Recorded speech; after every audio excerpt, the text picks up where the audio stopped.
7 करोड़ यात्री प्रतिवर्ष सफर कर सकेंगे।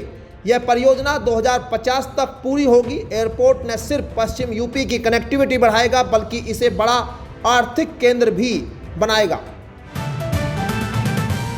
भारत निर्वाचन आयोग ने संभल की 2 राजनीतिक पार्टियों किसान समाज मोर्चा और हाकिम अपना पार्टी को कारण बताओ नोटिस जारी किया है।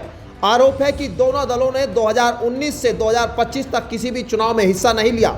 आयोग ने 21 अगस्त 2025 तक जवाब मांगा है, अन्यथा उनके नाम राजनीतिक दलों की सूची से हटाए जा सकते हैं। दोनों दलों के पदाधिकारियों के एफिडेविट और दस्तावेज मांगे गए हैं। सुनवाई की तारीख 2 और 3 सितंबर तय की गई है। सक्रिय राजनीति से दूरी बनाए रखने वाले दलों के खिलाफ आयोग ने यह सख्त कार्रवाई शुरू की है। मथुरा में भगवान श्री कृष्ण के 5252वें जन्मोत्सव पर मुख्यमंत्री योगी आदित्यनाथ ने 30,000 करोड़ की कार्य योजना का ऐलान किया। उन्होंने मथुरा वृंदावन को 640 करोड़ की 118 विकास परियोजनाओं की सौगात दी, जिनमें परिक्रमा मार्गों का सौंदर्यीकरण, कुंडों का जीर्णोद्धार और श्रद्धालुओं की सुविधाएं शामिल है। योगी ने कहा कि यह योजना मथुरा, वृंदावन, बरसाना और गोकुल को द्वापर युग की स्मृतियों से जोड़ेगी। उन्होंने काशी विश्वनाथ धाम और राम मंदिर की तर्ज पर ब्रज क्षेत्र के विकास का संकल्प जताया और श्री कृष्ण की निष्काम कर्म प्रेरणा को भारत की ताकत बताया। उत्तर प्रदेश की राजनीति में हलचल मचाने वाले विवाद पर मुख्यमंत्री योगी आदित्यनाथ ने बड़ा फैसला लिया। अपना दल सोनेलाल की प्रमुख अनुप्रिया पटेल की मांग मानते हुए सीएम योगी ने बगावत से जुड़े नेताओं पर कार्रवाई की है। विजेंद्र प्रताप सिंह की पत्नी मोनिका आर्य को अधिशासी अधिवक्ता पद से हटा दिया गया है, जबकि अरविंद बोध की पूर्वांचल विकास बोर्ड सदस्यता नवीनीकरण न होने से समाप्त हो गई। यह कदम उस वक्त उठाया गया जब अनुप्रिया पटेल ने पार्टी टूट की आशंका पर सरकार को पत्र लिखा था। फैसले से आशीष पटेल की भी नाराजगी खत्म होती दिख रही है।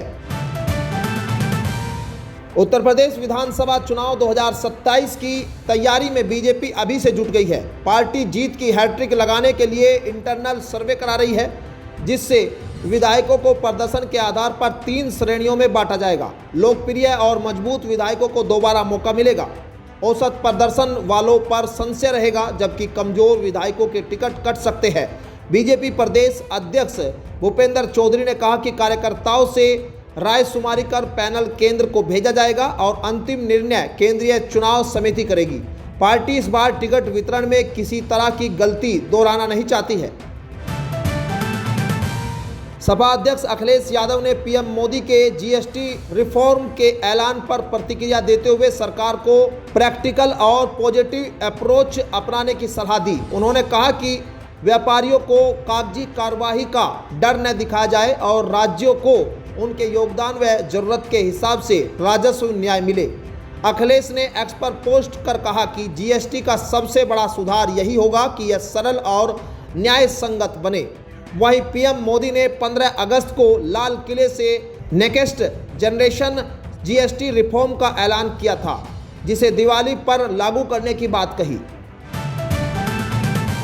पीलीभीत में उफनाई देवहा नदी की बाढ़ ने हालात बिगाड़ दिए। शुक्रवार को तेज बहाव से 33 केवीए बिजली लाइन के खंभे गिर गए, जिससे जहानाबाद समेत करीब 100 गांव अंधेरे में डूब गए। 5 घंटे बाद दूसरी लाइन से आपूर्ति बहाल की गई। उधर नावकुड़ गांव के खेतों में पानी भर गया और ब्रह्मचारी घाट पर कटान शुरू हो गया।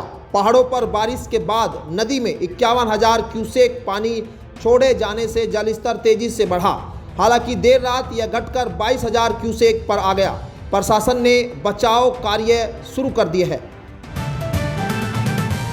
यूपी के फतेहपुर में हुई हिंसा पर सपा सांसद जियाउर रहमान बर्क ने प्रशासन पर पक्षपात के गंभीर आरोप लगाए। संभल स्थित आवास पर प्रेस कॉन्फ्रेंस में उन्होंने कहा कि जिन लोगों की संलिप्तता कैमरे पर दिख रही है, उनके नाम रिपोर्ट में दर्ज तक नहीं हुए, जबकि संभल हिंसा में दूर बैठे होने के बावजूद मेरा नाम जोड़ दिया गया था।